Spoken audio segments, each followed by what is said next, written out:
Hi everyone, welcome back to another episode. It is your host Katiana Vata. It has been a long time, over 10 years. Someone was like it's been 85 years. Yes, it has. I have finally finished my masters.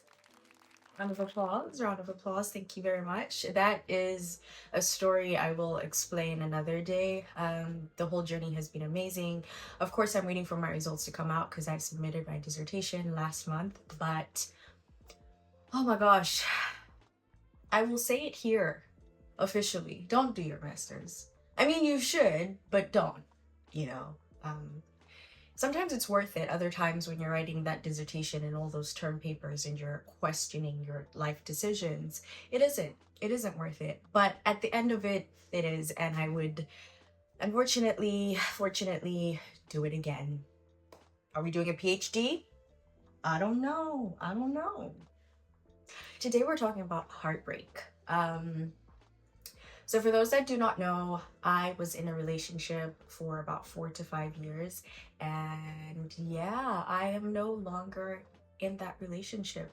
It is a very recent development, and it is, well, it's heartbreaking, and it's something that I held my relationship really close to my heart, and so I didn't really share a lot about it, just because people be talking and all the things, and there's just certain things that, especially when they involve another person, I am very private about. But if it's me, I'm gonna talk about my life all the time. I'm gonna just air out my business as if someone asked me to. But this was one thing that I didn't really share a lot, and now that it is over, it's still kind of hard to share. But I believe in conversations. I believe in talking about things. I believe in working through things and wrestling through things, and so here we are gonna talk about it. Yeah, so about a month ago, my relationship of about 4 to 5 years with my very first boyfriend, I honestly wanted to keep it that way, ended. And I'm not going to go into the details of that just yet because it is still very fresh, and out of respect of the other party, I'll just keep quite a lot of those details to myself for now, at least until I'm in a better place to share. Also, because I do not want to come here and be petty and all the things, because your girl be petty, your girl be crashing out, your girl be saying some stuff and acting out. But the first lesson that the Lord taught me, or something I can share with you guys, is be petty within the confines of your room and the Lord and those two close friends of yours. When a breakup happens, or when someone hurts you or sins against you, let's not take it to the online. Let's not take it to the lives. Let's not take it to our online community, because it ain't cute. Let's just don't crash out in front of the public. Yes, they hurt you. Yes, they were trash. Yes, they did all the things and it was their fault. But let's just, you know, let's work with that, with our people, with those two friends, that one friend, the Lord, yourself, because it's not wise. You will say and do a lot of things you regret, and I know that we have a culture that glorifies those kind of things, and you're gonna have people who are gonna be on your side and be like, yeah girl, you leave that man and all that stuff. And as Christians, as children of God, that is still the Lord's son or the Lord's daughter. He still cares about that person, and that person still deserves respect. Talking about the breakup, it has been very hard, because first and foremost, I did not see it coming. The way it happened was extremely, it took a toll on me, and it was happening during my time of the dissertation. So it's not only the dissertation, but it's just the fact that, like, my year is coming to an end, and I'm currently faced with the decision of, do I stay? Do I go back home? What are the options for me? My life looks very uncertain, with also just like the geopolitical things that are happening, right? So there are a lot of decisions and uncertainties that are happening. And in Katia fashion, my dissertation was on uncertainty. So I might as well be very mastered in this. You see what I did there? Okay. Anyway, And yeah, I just, this relationship, this person was the one thing that I honestly thought was a forever thing. You go into relationships, especially if they are like, you're very serious about it, you go into it not thinking about breaking up. You don't go into it thinking that, this is going to end one day. And for as long as we had been, and just the investment and the fact that I knew his family knows me, and vice versa, it was very much looking like we're going all the way. Um, but when you break up with someone, you're not just breaking up with a romantic partner, you're losing a friend, you're losing hopes and dreams. It's disappointing because you had expectations that that person carried. You're low-key losing a part of yourself, or someone who offered you things, right? And as a firstborn girly pop like me, this relationship, as I was processing it and kind of like dealing with what I had lost, I realized that I lost a sense of security and safety. And I'm gonna get back to that later and just tell you what the Lord taught me when it comes to that. But yeah, like, it sucks. Breakups suck. And on top of all of this, I'm seeing my friends are getting married, their engagements every second, and it's like, oh, it's so nice. I mean, I genuinely am happy for everyone, but it's disappointing because it's like, Lord, where's my happy ending? This doesn't look like, you know? Um, and so it is quite an isolating time. Um, Literally, as I was going through this, my best friend's close friend, who's also a friend of mine, was getting married. And my best friend was put in a position where she has to low-key carry both grief. Like, literally, she's grieving, she's mourning while I'm mourning, and she's celebrating while her other friend is celebrating. And it's bless you, Donga. Just, you're amazing. Things are hard and things suck. So I'm not here to like really harp on that and talk about that. I'm here to just share the little things that the Lord has been teaching me, and just my testimony and my walk with the Lord in this. As I mentioned, this relationship and this person really did form a sense of security, and stability, especially dealing with mental health and depression and all the things. He really was a rock, Um, and I am also quite anxious. I have been anxious. I think the Lord has really dealt with that. Having someone who you just feel like they have it figured out and you can honestly just exist and be, was something I had never experienced. The Lord really made me realize that quickly after everything had happened, because I had to sit down with myself and really see, what have I actually lost? Like, yes, I've lost a friend, but what is it in this person that I'm grieving, right? And so I had to realize, and I'm still realizing, that a lot of these things and these qualities in this person I can find in the Lord. And not just find in the Lord, I am meant to have that in the Lord before I ever have that in a person.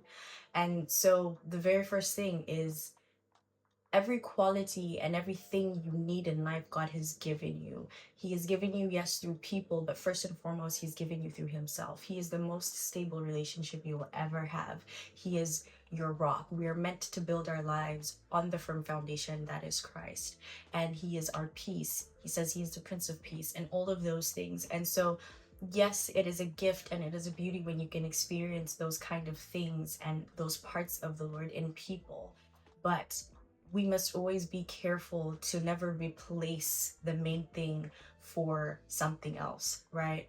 And so this time has been me, one, realizing that, but two, also telling the Lord to make Him being those things an actual reality for me. Because it's one thing for me to sit here and say that the Lord is my peace, the Lord is all of these things, but my heart and my experience with Him hasn't really been that, right? Especially without this person. So that's the first thing. And then the other thing is also this statement of, or feeling of like, will I be able to live again? Will I be able to be myself? Who am I with this other person? I was talking to a friend, and she said that a lot of people are always like, I can't live with this person, this, that, and the third. But the truth is, you can. We were all born as individuals, and as much as it does take a community and it takes two different people to come together for you to be created, you are your own person. The Lord will ask each and every single one of us, whether you're married or not, He will ask you as an individual to take accountability for the life that you lived and the life that He gave you. And so we need to also, or I need to, come to a realization that as much as I do desire marriage, I do desire that oneness, that I am still an individual, and I will be accountable for individual choices and actions that I have made. And with that being said, I can live without someone. Um, and that is something that we also take and have taken to like a toxic level of like, I don't need no man, I'm independent and all these things. Like, yes, but not in the toxic way that we are seeing being perpetuated online over and over and over again. Other thing has been community. Oh my gosh, community. I have been forced to really lean into my community. As an introvert and just someone who doesn't, I'm vulnerable online. I can share my life at any point in time. You ask me a question about me, I'm gonna tell you everything I've done. But the difference is I don't do that in the moment. It's very hard for me to let people in as I am processing, as I am like in the depths of my feels. And that is something that this relationship has, this breakup has really forced me to do. There's a difference between actually being alone and not having people in your life, and having people in your life but not allowing people to be in your life, if that makes sense. Like, for example, recently the Lord has placed people in my life, but I've still felt alone because I've never really allowed people to see me in my weakest state. I've never really allowed people or myself to just be me and show up as myself. I always have a tendency of putting up some type of performance of how I am. I know people perceive me in a certain way, and so it's hard for me to show up as anything other than what they think. So I have been forced, the Lord's always forcing me. I thank Him for that because I'm stubborn, right? But it has forced me to really allow people into my life. That has also helped. It's helped deepen the relationships that I have had. It's helped me understand to a greater degree of why we have community, of why the church is important, of why friendships are important, female friendships, healthy male relationships, why all of those things are very important, because they sanctify us in ways that, yes, a relationship with a romantic partner can do and will do, but in ways that we're supposed to learn how to relate with other gender. My experiences with other healthy males has also allowed me not to paint every single guy as a bad guy.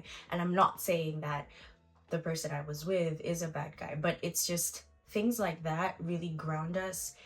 When you have examples of healthy men, of healthy marriages, of healthy relationships, of healthy women in your life, they also do a thing where when a person hurts you, especially in a breakup, it reminds you that not everyone is like that. And I think that is a blessing, that is a grace, and that is something that we need to open ourselves up to, is to have those kind of relationships. Yeah. Anyway, so yeah, I was forced to let people see me cry. And that was hard. That was really, really hard. But it did teach me just what I'm saying, that I have people in my life, but because I don't let people into the moments that are really vulnerable and really like weak, I feel alone. And so I don't know how many people feel like that, but I'm just here to say, let them in, let people in. Scary, but the right people will stay, and your relationships will be better for it. You will be better for it. Thirdly, the Lord understands. He really, really does. Uh, the beautiful thing of God's timing and His sovereignty and intentionality is, during this whole time I started watching The Chosen. Now, I'm not saying you have to watch The Chosen in order for this revelation to come, but what The Chosen did, at a time when I was also struggling to read my word and wasn't really going to church, and my relationship with the Lord was kind of like, yeah, because other things were also happening. Not an excuse, but I'm just, yeah. But watching The Chosen really helped me relate with God on a deeper level, because it reminded me and revealed to me what it meant for God to become man and what that human experience and life looked like, right? And so now reading my Bible, I read it with a greater appreciation. I read it with a greater, like, understanding. And when I read verses like Jesus wept, or when I see that he was a man acquainted with grief, because Isaiah says that he was a man, or is a man of sorrows, who was deeply acquainted with grief, it's like, you do understand because you did live this. In fact, you lived and experienced emotions that I may never fully understand the weight of or the degree of. And so even in this suffering, and even in this pain, and even in this hurt, I'm able to come to you knowing that you know exactly what to do with my pain. You know exactly what to do with my anger. And you give me space for that anger. You give me the language. You give me the capacity to feel. Another thing I think sometimes when we are going through really hard things is the weight of the emotion is so crushing and so painful. But the beautiful thing of the gospel, the beautiful thing of God, is realizing we are made in his image. And one of those things is emotions. We have the capacity and capability of holding both pain, of holding both grief and joy at the same time, of holding very heavy emotions that feel crushing and crashing, but they will not actually kill us. It feels like it will, but it really won't. This is just to say, lean into God. I have been leaning into him more and more, and I've found the peace that surpasses all understanding has been there. I was able to finish my dissertation. I was able to experience joy. I was able to laugh and still live life and not necessarily feel like my life is over, because I am learning to trust him. I am learning to wrestle with what he says about himself. And it forced me to really sit at his feet. So a lot of the time that I would spend with the other person, I found myself now replacing that with God, right? So he became someone I talked to more. He became the person I talked to every night, every day. Like when I had something to do, I ran to him, and that has really, really helped me a lot. And on top of that, because sometimes people don't really know what to do, right? I have a lot of the people in my life asking, like, how can I love you? And the truth is, I don't know. I don't really know. But with God, I find that he knows. He just knows, man. He knows. So just cling to him. Literally just cling to him.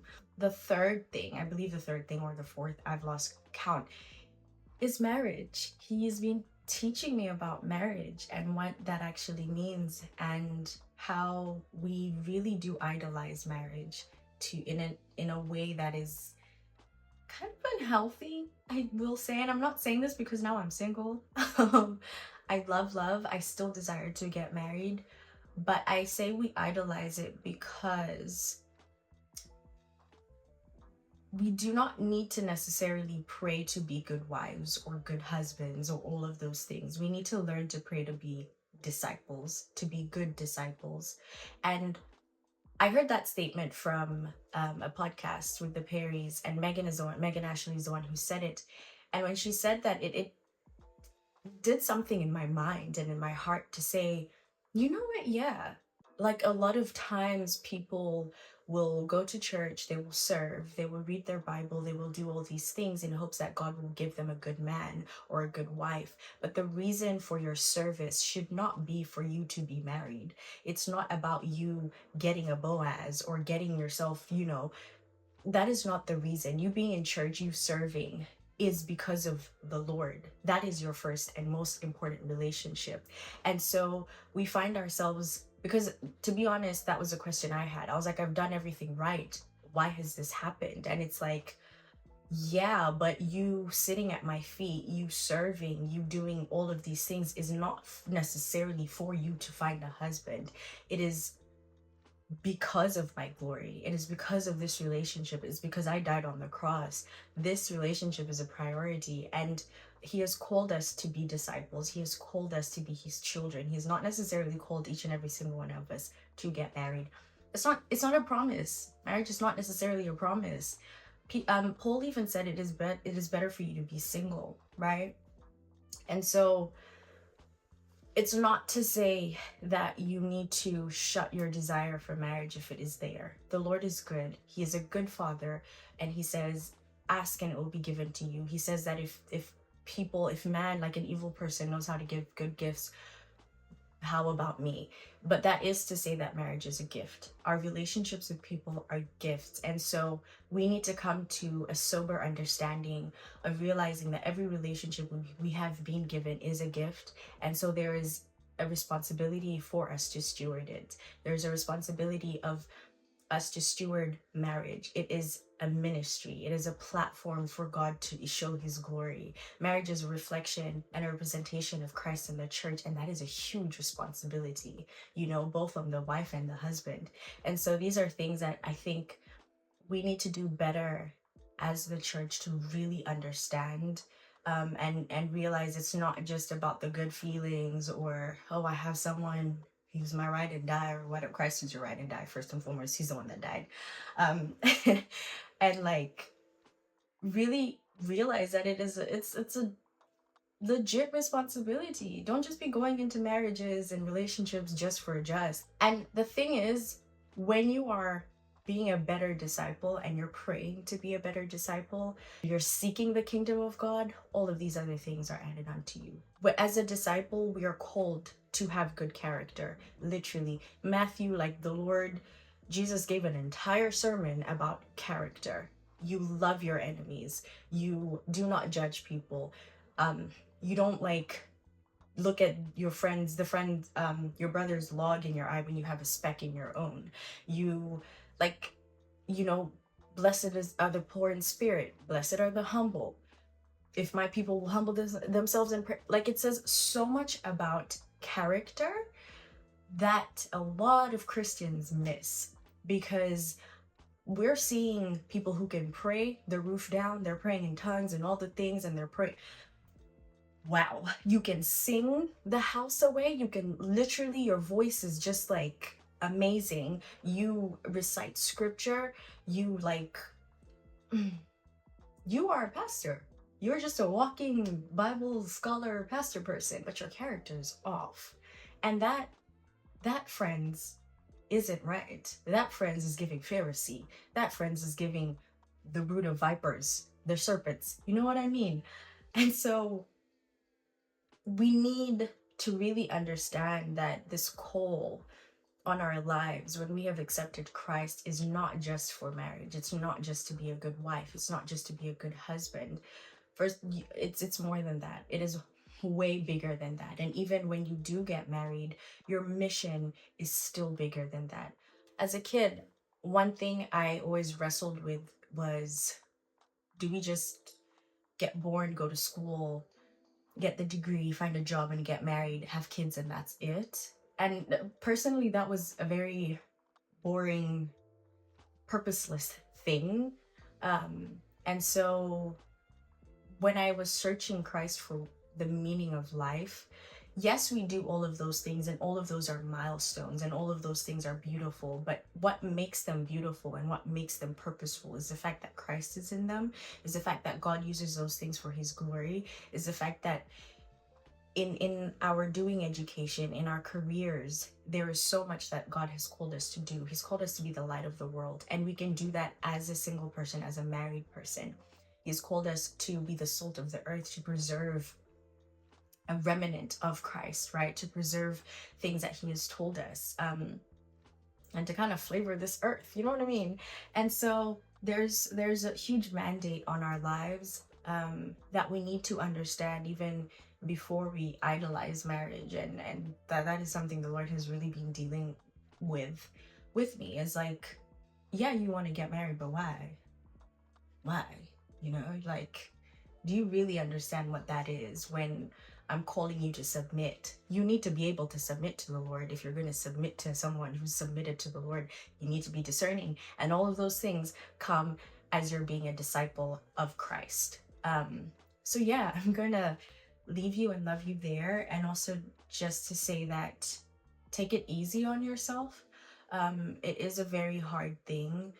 I mean, I have been with this person for the past 5 years, and so 5 years of my life was shaped with this person in mind, and shaped um even like my future, and my desires and my dreams were shaped with this person. And now it's kind of like it's a withdrawal, it's a tethering of two lives. That's like, oh, we're like being untethered, and I don't know what to do with myself. um but lean into community, lean into God, keep yourself busy, discover yourself, know who you are outside of your relationship. Cry, be angry, crash out, do all the things that you need to do, but again, in the comfort of not the internet, but of your own little private space. And for the people who are supporting people who are going through a heartbreak, I think it is very easy for you to love someone so much that you're angered by what's hurting them, and then in doing so you kind of like start bashing the other person. And I get that. I am that person. Okay, I'm a fighter for my friends, and if anyone comes for them, I will. Yeah, but let's try not to. I think it's okay for us to allow someone to grieve, to affirm their feelings without sinning. The Bible tells us to be angry, but do not sin, right? Be angry, but don't condemn someone. And even in your forgiveness, and as you're learning to forgive, which is another episode, but in that, it is worth knowing that even as you are forgiving, and even as you are showing grace, and you're being kind and loving and all of these things, that it is not you condoning the actions. It's not you condoning the bad behavior. Let's not condone that. There's a difference between affirming someone and condoning their bad behavior. You can hate the action, in fact hate the sin for sure, but do not let that get to a place where you hate the person. Because again, the Lord has called all of us to be perfect because he is perfect. And even when I say that, and even when the Bible says that, it's basically him first. Remember, so is the relationship with him. He's the one that gives us the power to will and to obey what he asks us to do. So it's not in your own spirit, it is in his. And as always, just be authentic, be honest with where you're at, be honest with the Lord. If you are angry, if you don't want to forgive, if you this, that, and that, and you wrestle with it, be honest. And there's a reward for that. There's a reward for having faith. And every time, I'm saying a lot now, but actually every time someone was healed, especially in Matthew's, because that's where I am, Jesus would always commend their faith, then they would get healed, right? So sometimes it's just about having that faith that, okay, this sucks, but I believe and trust enough, and I'm confident in the person of Christ that I will be healed, and that I will live again, and that I will smile again, and that I will breathe again, and like everything will be lighter again. And that is also to say that we must have faith in him and not in a certain outcome or circumstance. But yeah, that's also another episode. But yeah, so I hope that this has given you a sense of camaraderie, to know you're not alone. I'm very much within the trenches of heartbreak and all that comes with that, and grief and all the stages. I experience every stage at least 6 times a day, every 30 minutes. It's actually really scary. Like, I will be crying at one point, and then I'm really pissed off, and then I'm like accepting, and then I'm like, no, actually, did that happen? Am I the problem? I think, maybe I should have, and bargain. So I get it. I really do. Yeah, and if you don't have anyone, or if you have any personal questions you'd like to ask, do ask me in my DMs. They're always open. You can find me on Facebook if you use Facebook. That's actually wild that I've even mentioned that. But Instagram at Unearthed by Kat, or my personal account, which is just Katia Nalivata. I will link everything in the description below. Please do leave your comments. Like, are you guys going through heartbreak? Are you not? Are like, which, are you single? Are you married? Are you dating? Do you want to get married? And what lessons have you learned from being single or dating, or even if you're married? Please, I would like married folks to enter the comment section. But yes, as always, I'm leaving you with love and light, and see you next week. Bye.